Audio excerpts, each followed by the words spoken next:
Hi everybody, it's FIBO Group and you are watching to the Market Watch review. Equities are slumping, though Hong Kong and the mainland's CSI 300 rose, ostensibly helped by more measures for the China's property sector. Still, the MSCI Asia Pacific Index snapping a 6-week advance with a loss of a little more than 1% this week. Europe's Stoxx 600 is off 1% today to bring this week's drop to more than 3%, the most in 3 months. U.S. futures are off more than 1% after yesterday's sharp losses.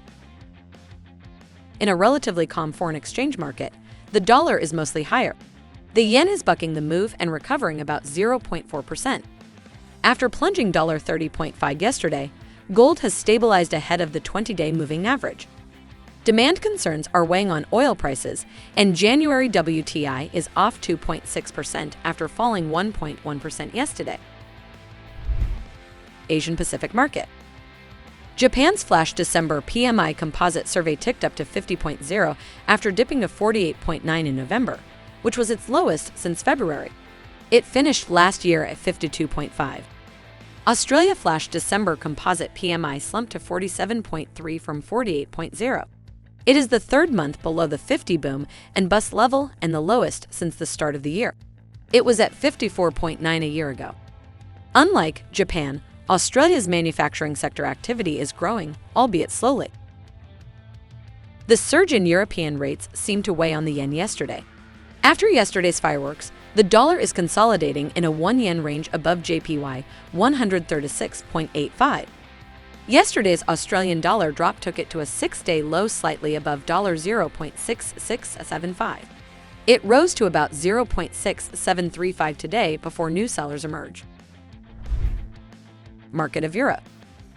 The ECB delivered a 50 BP hawkish hike and signaled another 50 BP hike at the next meeting in early February.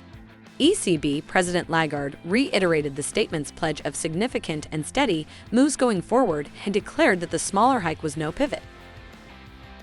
The Banks of England 50 hike was a contested decision. The 6-person majority carried the day with a half-point hike. The euro fell below Wednesday's low but closed above it. Early gains today were stalled in front of $1.0665, but buying was seen in the European morning near $1.0610.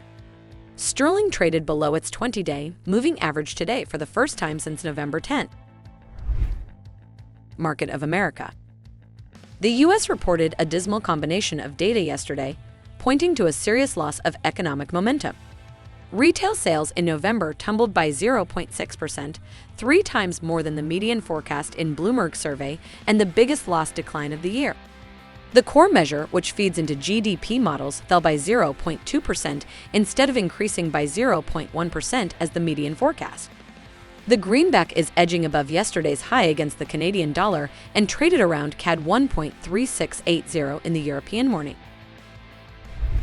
That's all for me. Closely monitor the news background and be prepared for all the surprises of the market.